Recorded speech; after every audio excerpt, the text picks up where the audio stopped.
Folks, back on the Bossman show, new head coach of the Binghamton Bearcats, Levelle Sanders here with me. Because guys, some meets names here with us on the Bossman show. Coach Sanders, man, thanks for coming on the show today. Thanks for joining us. Good to talk to you for the first time, buddy. Appreciate you having me on. Appreciate you having me on. I'm excited. I like that Atlanta hat too. Yeah, we used to get some more wins, man. We need some more wins, but Yeah.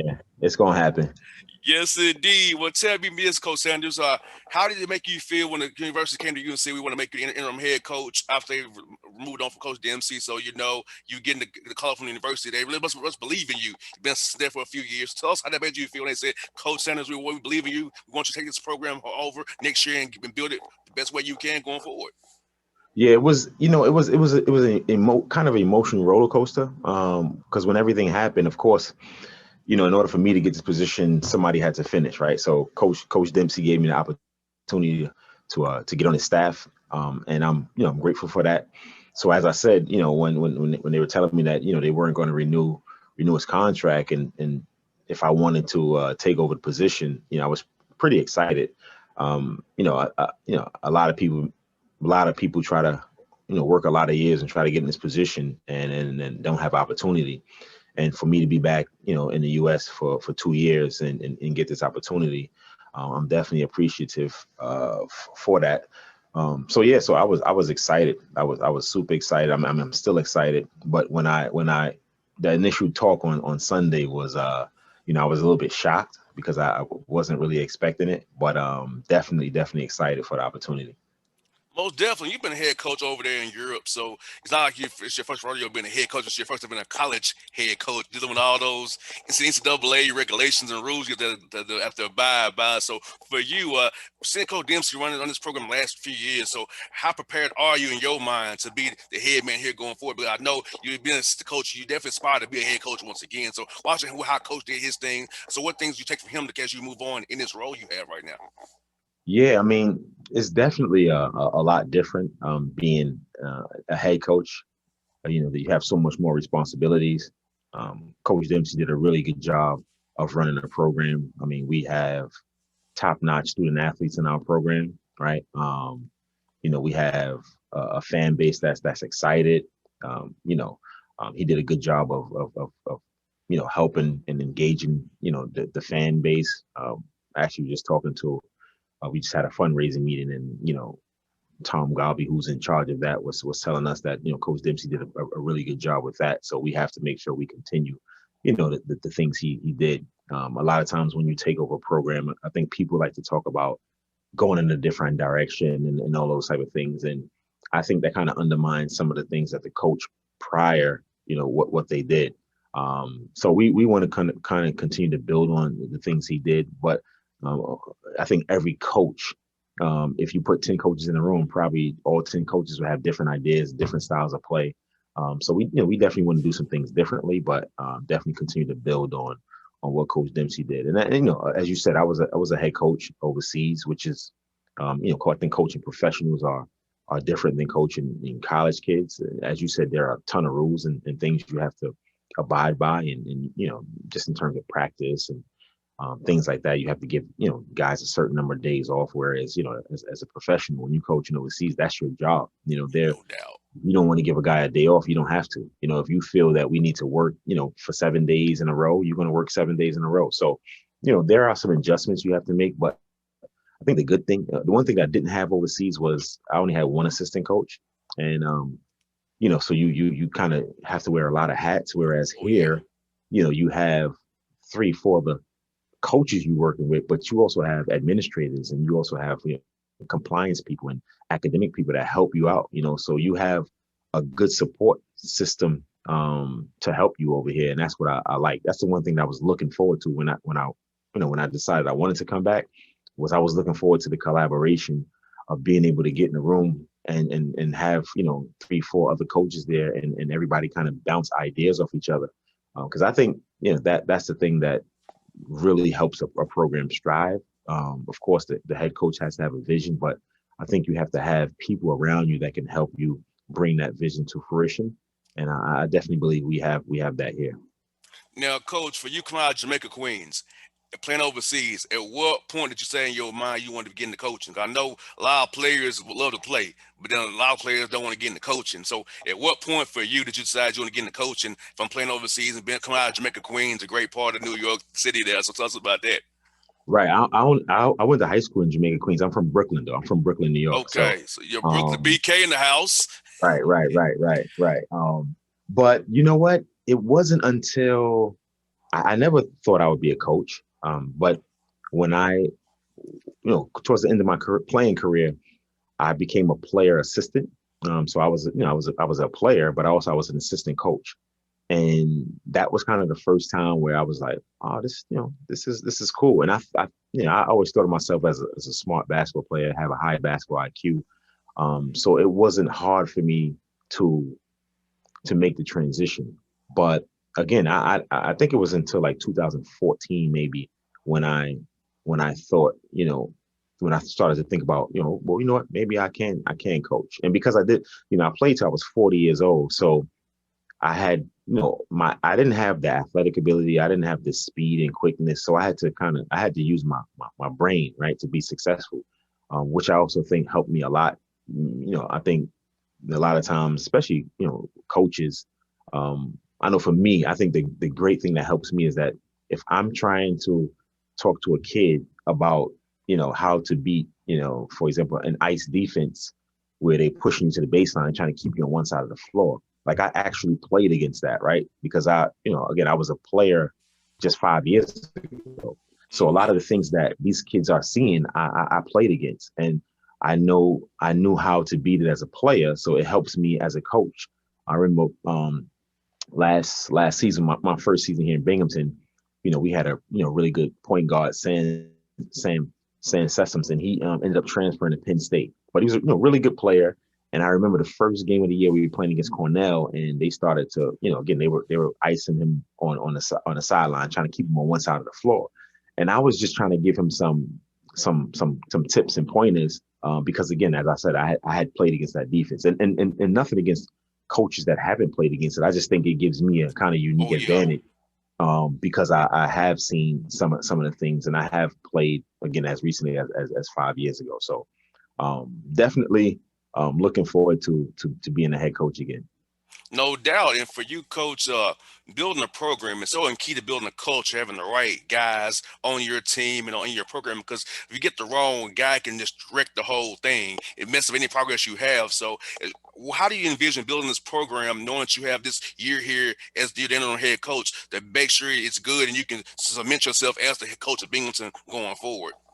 Yeah, I think so. Tommy Amica, he's a coach at Harvard, right? He coached me my senior year at Seton Hall, and we have a pretty good relationship. And whenever there are kind of major decisions, I always talk to him.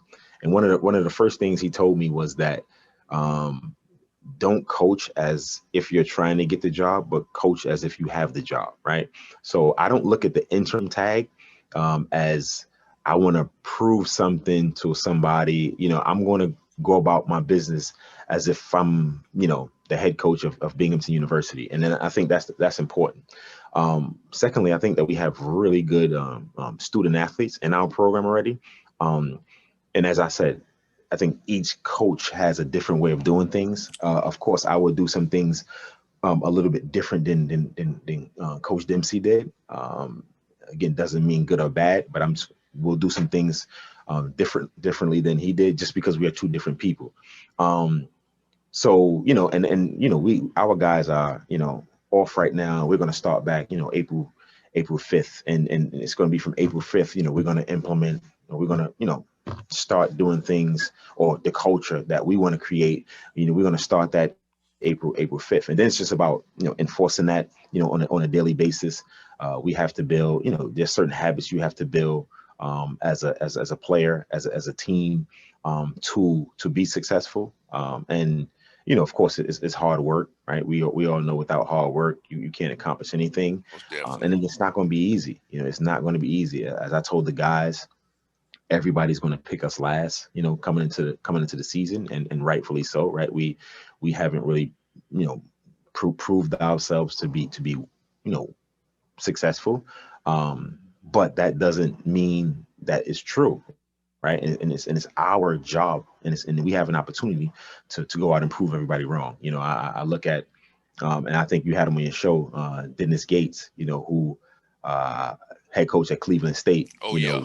We I reach out to him a lot, and he gives me a lot of advice. But again, he had a program that he took over, and in 2 years, look what they're doing. So, Mm-hmm. um, and Coach Gates is a sharp guy, and I really respect what he's doing. But again, it's about the daily grind. It's about putting in that work, and you can't take shortcuts. So we have the people in place. Of course, we have to add to our team in terms of adding players and things of that nature. But again, as you said, you have to have a vision. You have to have a culture to kind of reinforce that vision, and then after that, it's about implementing that. It's about enforcing that, and it's about, again, the daily grind of just wanting to be better day by day. You got that right, coach. And like I say, even with my insurance here, it's about being accountable. I know it's a radio show. I'm doing the hosting, but hey, things you got to do behind the scenes, they got to hold you accountable to. If you want to be good in this business, I've been in this business for 10 years. You have to do it a certain way to make it work for you. So I'm saying thing here, coach. These young interns here from these schools around Atlanta, man, I got to teach them, hey, this how you get hit in this business. You can't do it half doing it. You half make it, you get half to pay. Trust and believe that. Right, right, and I also think that I'm big on not just the players have to develop and get better, but I'm also everybody in the program, right? Like Yes. coaches, different departments. Like we all have to get better, right? We all have to want to seek information.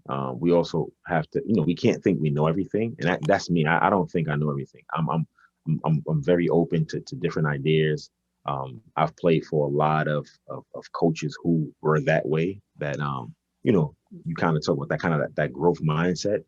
So I played for a lot of coaches that were that way, and welcomed feedback, and I'm gonna be the same way. And if we do that, I think we can grow together as a university. Again, as I said, just talking to Tom today, and got a lot of great ideas from him. And again, it's about how you can make this better, how you can make that better. But again, it's all a process of getting better, right? You can always get better. I don't care what are you doing. I don't care how successful you are. You can always Yes. improve, right? So that's what we have to have that mindset that we want to be hungry to improve and get better. Most definitely, and coach, it's so paramount because when you strive to be the best and strive to get better every day, you will get better. Like in your business, get better by winning games. For me, it's getting the biggest guests possible, and also controlling the narrative as well. Because I don't want to be told who I can and cannot talk to. See, if I worked somewhere else, they would tell me I can't talk to you because you're not local to Atlanta. But guess what? Right, I own my own thing. I do my own what I want to. Guess what? I can talk to Levelle Sanders when I want to. Dennis Gates when I right. want to. Leonard Hamilton when I want to. And not have to ask somebody, a GM, can I do it? That's the beauty of it. And when you strive to be the best, the biggest guest you can in my business, or in your case, win as many games as you can, make great young men as well, because it's also about being a student athlete and becoming a great young man after Binghamton, after you get that degree, hopefully, and play internationally or in the NBA, if that's your path, becoming a great human being in our society, which is also very important as coach for me growing in terms of you growing young college basketball players into men. Definitely. And I think that, when you take on a responsibility, and when you talk to parents and you tell parents that you're gonna, you would like to recruit their kids, and you want, their son, to come to your university, you have a responsibility. And it's the whole college experience. It's not just about playing basketball. I want student athletes, when they come to Binghamton, they have a whole experience. I went to college. I know exactly what that is. You want to be able to be a well-rounded, after you leave school, because I always, for me, I went to Seton Hall University, but I had an opportunity to go to Princeton coming out of high school. But of course, I didn't understand the value of that, right? And I love Seton Hall. It's a great school, but when you can go to a school like Princeton, the Ivy League institution, um, the resources you have, the people that you have at your disposal, is amazing. So again, what I'm saying is that Binghamton is academics, a great academic institution. So number one, anybody that's coming here, has to know that, it's you're a student athlete, right? You come here to to be a student athlete, and that student part we take very seriously. Our president take that very seriously. Our athletic director take that very seriously. Uh, Myself and my coaching staff, we take that very seriously. So we want to bring kids here to have a great experience. And after you leave here, we don't want to say, okay, you played 4 or 5 or 3 years, and then you're done. We want to continue to be able to help kids. We want to continue to kids. Then there'll be men, but we want to continue to help them become the people in the society that they would like to be. And if that's helping, with jobs, if that's, for me playing it overseas, as long as I've played and I've developed a lot of relationships over there, if kids want to go overseas and play, I can help out with that. And I think that's also a great experience, to be able to go and live and survive in another culture, in another country. I mean, it was big for my development. It opened my mind up in so many different ways. Being from Brooklyn, New York, you think that Brooklyn is kind of the end all be all, but then when you get an opportunity to go out and go to the Czech Republic and live in Poland and live in Belgium and visit Turkey and all of these different places, you get opportunity to see how other people live, and it makes you appreciate what you have, what you've been through. I always say, I wouldn't want to be from any other place. I think Brooklyn, raised me, and the way I was raised in Brooklyn, it helps me. It helped me get through everything that I've been through in life. So, definitely, when a kid is thinking about Binghamton University, we want them to think about the full student athlete experience, and that's what we try to expose them to. Well, Coach, I'll definitely be helping you out any way I can. If you want to come on the show and discuss the university, get guys from Georgia come up there and play for you, because a lot of diamonds in the rough down here in Georgia. And to come play for Coach Sanders, he said, I'll believe in him. I'll put my stamp on it. I'll believe in Coach Sanders. So, Coach, if you want to come on the show ever again, if between now and the summer, whenever, man, shoot me a text. You're on the show. We'll talk about Brooklyn. We'll talk about playing at the Meadowlands. We was in college, man. All that good stuff, man. I love those Yeah, places over there, man. yeah. It was so different, man. I went back to we played NJIT. They actually have two guys from Georgia on their team, but we went to Newark. We play right in Newark, right? And so that was my old stomping ground. But it looks so different. It looks so different now. They have the big, the Prudential Center down there. It was a lot easier. We played in the Meadowlands, so kids had to drive 40, 45 minutes away. So it was but now they just go right downtown Brooklyn, up right downtown Brooklyn, downtown Newark, to the Prudential Center. But yeah, I definitely will. I definitely like to stay in contact. I appreciate you having me on the show. It's good for me to be able to do these type of things, because it gives me an opportunity to let people know who I am, let people know about our university. And I was talking to our coaches just this morning, and we're talking about building our brand, right? We need to build our brand. So as you said, we can tap into the Georgia market. We can tap into the South, and of course, the Northeast is kind of where we do a lot of our recruiting. But hey, my mother lives in Georgia, or she lived in Georgia. I got family in Georgia. I got family in North Carolina. So I would like to take some trips down there to recruit and see people. So I definitely appreciate the opportunity to be on the show, man. And hey, when you come down to Georgia, I got you. We go get some Taco Max, we go get some seafood. We go get whatever you like, Coach. At ATL, I know where to take you, man. And Coach, my job here for me is I want to give Black coaches an opportunity to be heard in here in Atlanta. My platform is about giving you all a platform, because you don't get talked to. It's only something bad happens. You win a tournament game, and that's how they talk to you. I want to talk to you on a random day in March or random day in July about your program, how workouts are going, because all that matters. Because if you don't get covered, nobody ever know who you are, what you got building. So I want people to know about Binghamton. I want any Black head coach. I try to give y'all a platform on this show. Someone come on the show, that's their prerogative. But hey, those who do, I love you all, and I support you all. I'll do everything that I can for you all to help you all. Use this platform, use this show, promote stuff, promote your tweets. I'll do everything I can to help you guys, because that's my way of serving you guys, giving back to the community by helping you all. Appreciate it. I appreciate it. And likewise, I mean, anything I can do within the NCAA rules to help, I'm all for it, And again, as I said, I definitely will be reaching out to you because again, those opportunities, again, as you said, we need those opportunities to promote our universities, to promote what we have going on, and we do have a lot. I think we do have a lot to offer up here in Binghamton. And again, it might not be a school that a lot of people know about right now, but we have plans on changing that.